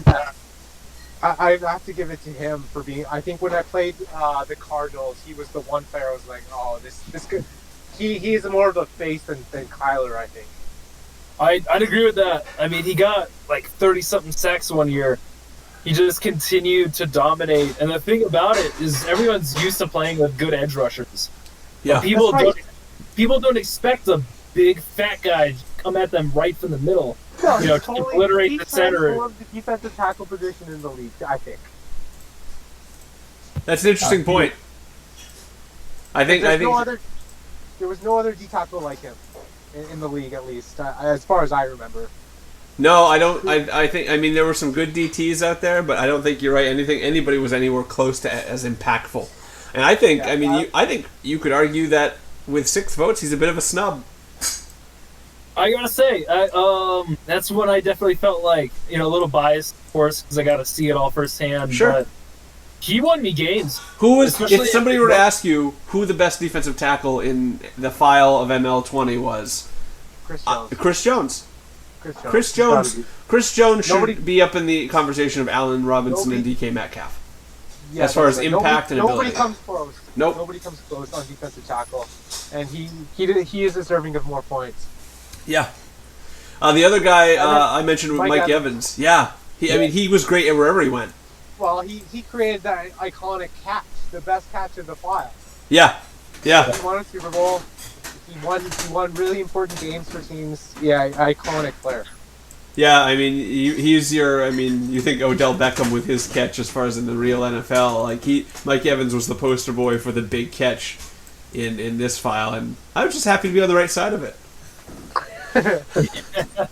I'm telling you, man, I've never been so hyped after a play. But like, besides that one play, like he was a huge factor for.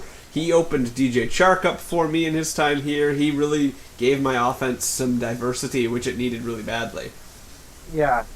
he's very similar player to Allen Robinson in the sense that just like I think the physical attributes, tall, fast, strong, Good hands. Good hands, like He had it all. Yeah. And he was great with the Bucks too. I mean, and I don't know how did he do with his time in Arizona?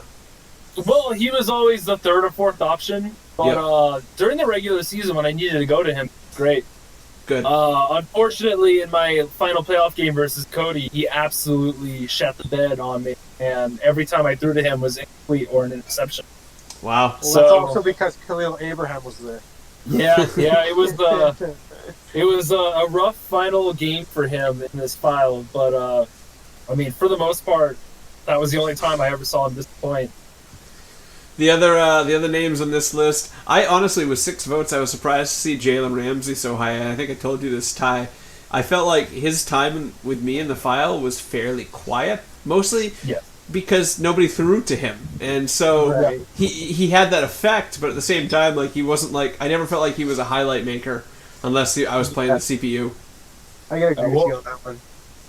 Clearly, there was never any content created for Jalen Ramsey, so he wasn't very noticeable. Right. Well, clearly enough people that played you felt like he had a significant enough impact to be able to vote him in. Yeah, 6 out of 10 people voted him. Yeah, I mean, no doubt he was. I'm sure. I mean, I never had to play against me, but I know that if I saw Jalen Ramsey, I was lining up against him. I'm sure he cut people through the other way, and I mean, I think he has that Namadi Asamoah effect. Yeah, I do remember playing against you, Dave, when you did have him, and I never threw there purposely. Yeah. I guess he had that almost Jamal Adams type effect where like you just avoided that side of the field. I just never experienced it because I was never playing myself. So Harvey Ware on this list, we talked about him. Devin White, we mentioned him. He was a good linebacker for the Bucks. Yeah, Devin White. I think he was just a monster. Interceptions, sacks, everywhere. Yeah, he was one of those linebackers that every play had a chance to be involved in it. Could make plays. Well, he was the reason that I think Jack actually took the Bucks. Yep. Wow. So, Yep.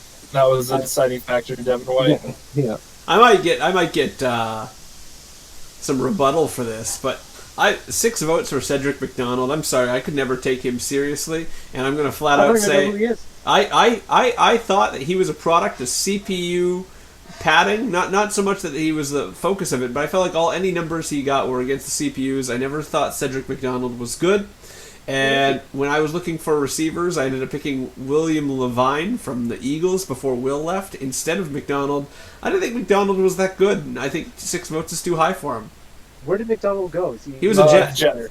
He was a Jet. He was the wide receiver there. I think a lot of it is McDonald has never been a numbers guy, but I don't think that's necessarily because of the lack of talent. I think it's just more of the way the scheme has always been in New York. A run team. Yeah. Sure, but I ask you, why does he have 6 votes then? Because he catches the big plays when he needs them. Interesting. I think that's a big impact, at least in the game that I played against Justin. He probably only had 3 catches, but those 3 catches were the catches of the game. Gotcha. He may not be the guy you throw 10 times, but he's the guy that when you need a third down, when you get a touchdown, he would reliably come down. So I totally get that argument. He was kind of a quiet wide receiver throughout. It's surprising to be on here. Yeah. But he clearly left an impression to enough people that played him to get votes. Yes, I mean 6 votes, definitely people recognize him. And then of course the other guy was Joseph Ramsey, who we talked about was a stud. I think he's underrated as far as 6 votes. Yeah. See, at this point, was he? Because he's new. He was new to the league, wasn't he? He was like a third year in kind of guy. I'm pretty sure he was drafted year 2. Oh, okay. I think he was drafted year 1. He's overshadowed by White. Draft, for me then. Yeah, but the Raiders were fairly quiet, so nobody really mentioned them. Yeah. The Raiders are a very quiet team. Not much content produced there, Lynn. Wink, wink, nudge, nudge. Content production is the big thing for these. Let's go with the content. Podcasts. More tweets, more news, more podcasts. Well, that's our group of players. They got 6 votes, and now it's the final and the largest group. Yeah, I like this list. This is a good list. 12 players, and these are all the guys that barely made it in. 1 vote less, and they would not be Hall of Famers. Got wide receiver Tyreek Hill, quarterback Zach Chandler, safety Eddie Jackson, linebacker Devon Drew, running back Ronald Jones, wide receiver Kirk, cornerback Marshawn Lattimore, running back Le'Veon Bell, defensive end Yannick Ngakoue, wide receiver Michael Thomas. Eddie Jackson saw you twice, and then Quinnen Williams, defensive tackle. All right, guys, what do you think?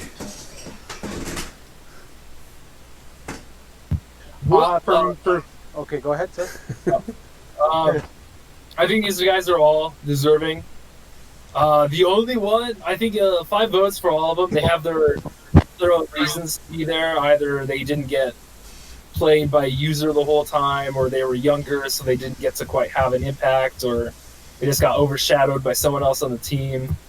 But one player that I think should have been higher than 5 votes, Quinnen Williams. See, I don't know much about him. See, we were talking about Chris Jones, but if there is anybody that can compete for the best defensive tackle, at least It would be Quinnen Williams. that guy was an absolute anchor in the middle, very similar to Chris Jones. And He was a Jet? Yep. Yeah. Yeah. He was someone that I would always see just close up the middle. More of a run block defensive tackle, but that he forced you to go out and let those linebackers and safeties make plays. Mm-hmm. I really like this list. And I think that this list is a group of guys that were very, probably number 2 most impactful to the team. And, sometimes when I play against Tyreek Hill, most annoying wide receiver to play against. It's insanely fast. Catches, double coverage. I think he even had the Moss attributes. Then we got Eddie Jackson, special shout out to him. Chandler. Really annoying to play again. Eddie or... Jackson, yeah, Mr. Sticky Figures. Oh man, Eddie. Yeah, it's too bad he Eddie regressed the way that Jackson. he lost a lot of speed as the seasons went on. I feel like. Yeah. And he started out so strong with interceptions all over the place, and then With him as time and went on, Fuller, I felt like that was the best safety group in the league. yeah, and as time went on, just the area of coverage and big plays kind of disappeared. Yep. Zach Chandler, another stud. Ronald Jones. Ronald Jones was Jacques' workhorse. Oh Yeah. man, playing against the Bucks, and when Ronald Jones got the ball, you had to focus. If you missed a tackle, Yeah, it's over. He's gone. So zippy. Yeah. Christian Kirk, oh man, another. I loved Christian Kirk on Arizona. Just annoying. Yeah, he was. Man, when I played the Cardinals, Never talked about enough. Yeah, never talked about enough for sure. X Factor, right, Ty? Yep. He, him and Isabella were so much fun together, but Kirk was. Isabella should be on this list. See, a lot of people say that. I don't agree. I think Kirk was by far the better receiver. Everyone looks at Isabella's speed, but I mean, Cody, you can attest to some of our games. Kirk caught some passes against some DBs in situations that he had no right to, be the short guy he is. Mm-hmm. He became a true number 1 wide receiver despite his size. You know, the tiny guys like that aren't ones you can usually trust. Conceptually, did he replace John Brown? In real life, yeah. Yeah. And I guess in the way I used him, yes. Gotcha. Because even though he was my main guy, he always played in the slot. I would, interestingly enough, my best rated wide receiver would always be the 3rd string, and then my worst would be first. Wow. I think for me, the top 3 on this list has to be. I'm gonna give it to. It has to be Eddie Jackson, Tyreek Hill, and I think I want to give it to Michael Thomas. Man, I'm just gonna toot my own horn here, and say that Yannick Ngakoue was severely underrated. Oh yeah, for sure. I'll agree with that as well. Didn't he get 20 sacks 3 years in a row? He in 4 straight years he never had less than 26 sacks, and had a combined 13 fumbles. He was the pass rusher in Jacksonville, and no, I mean he had more sacks than Ramsey. He was right up there. It was always him and Khalil Mack battling for the sack record, but Ngakoue was kind of the forgotten guy. I feel like he was a bit snubbed at 5 votes, but I mean I'm also a homer. Nah, yeah.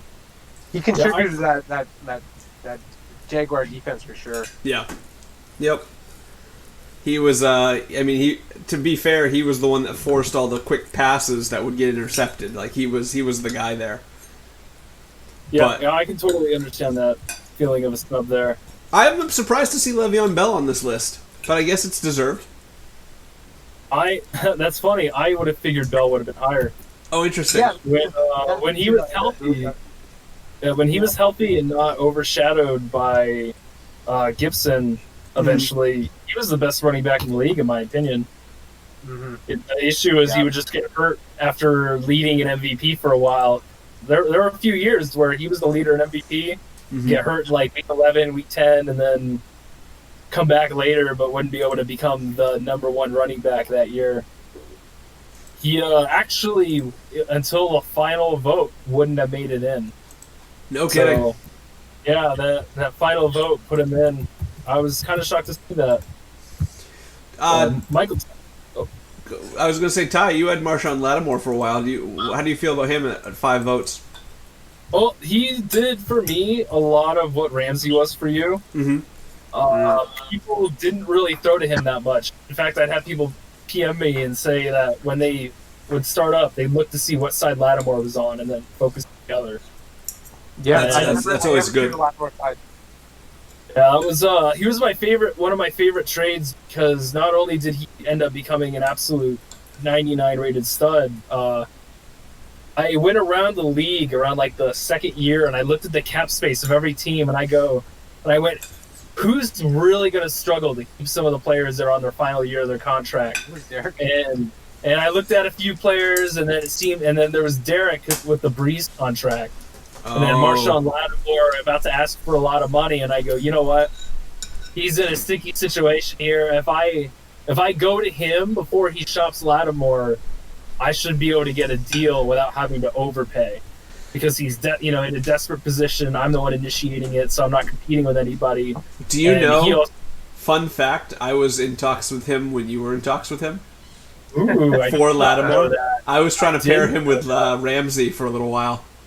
Oh, that would have been something. Yeah, and I was kind of talking to Derek, and it got to the point where he'd let me know that you were pursuing him too. So the news didn't really surprise me after it broke, but he was paying more than I could afford, and I knew that if I had him, I'd have to re-sign him. So I think it was good that you got him, but there was just a little bit of a peek in the door to see if I could pair those two up. Huh. That would have been an interesting combo there. It would have been fun, and a lot of money. Oh yeah. Then we got Michael Thomas here, who Squidward. Jacques has definitely got to say he got snubbed, being only 5 votes. That guy was a machine there, paired with John Ross, who didn't make this list. He went to the Buccaneers? No, he had to deal with him the whole time. Yeah, because they're in the same division. Yeah. Yeah. No, I agree. Whenever I played Derek, man, that guy's hands were so good. Yeah, he's just you can feed him. Well, Derek had the crazy wide receivers. He had John Ross and Michael Thomas, and they were hard. It was hard to stop. And Michael Thomas also spent some significant year or two in Kansas City, and when I played Kansas City quite a bit, he was always a factor there too. Just reliable. Super reliable. Yeah, great hands. Great. Well, that concludes our Hall of Fame list. Anybody you're shocked isn't included on here?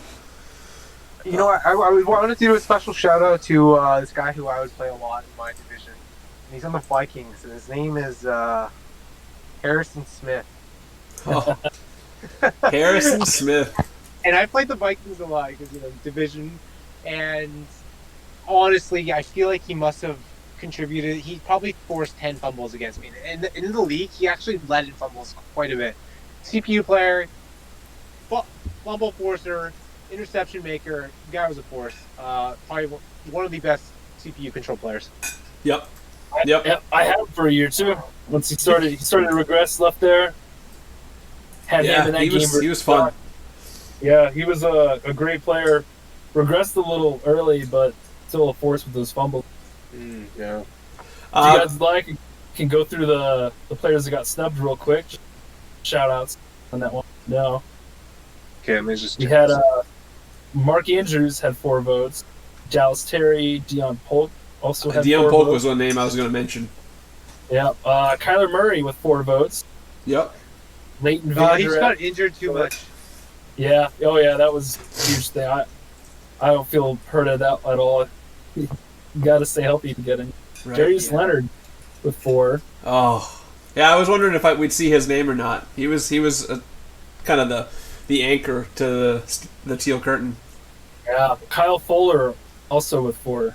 Oh, yeah. He was awesome. Tariq Cohen Zeke, with 3. What happened with Zeke? But did Drew just ended up hating Zeke? Well, I think he got hurt a few times, and then once he started getting older, he traded him away. Because he kept trying to do stuff with that double running backfield with Harvey as well.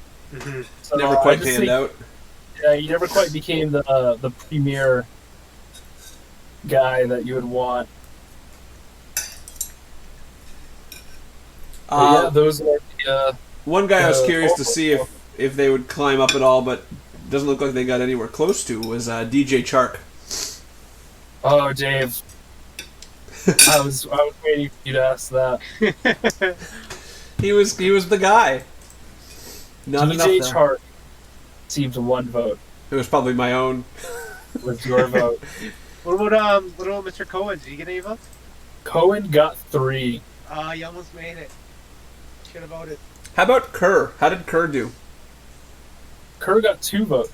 Steve Kerr got 2 votes. Yep. I think a part of that is because that was kind of a 3-headed dragon with Thomas, Ross, and him. Mm-hmm. So it's like the votes kind of got spread out instead of going to one of them in particular. No, that makes sense.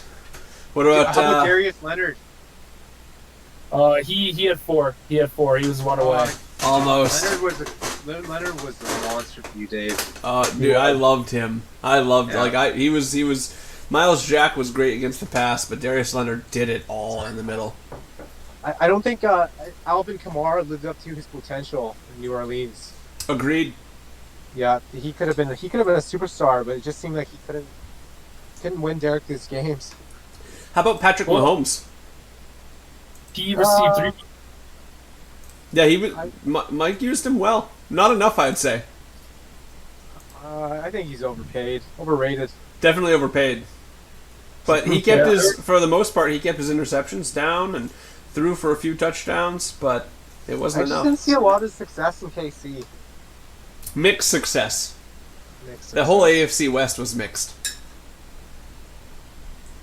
But flipping Chark with 1 vote, come on, people. Come on. Van Der Esch, he gets an honorable mention for sure.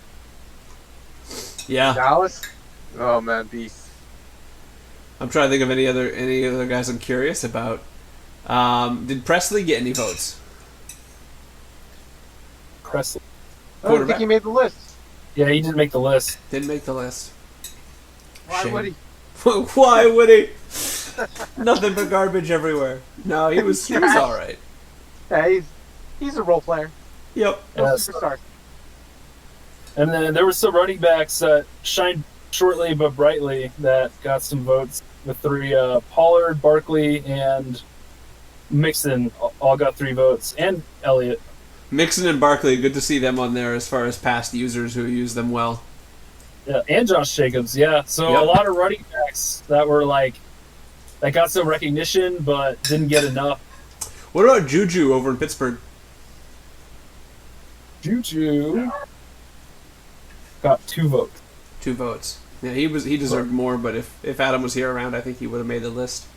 Yeah, that's a big part. Is you only have so many votes, and it's hard to give it to players that only got user controlled for a couple of years.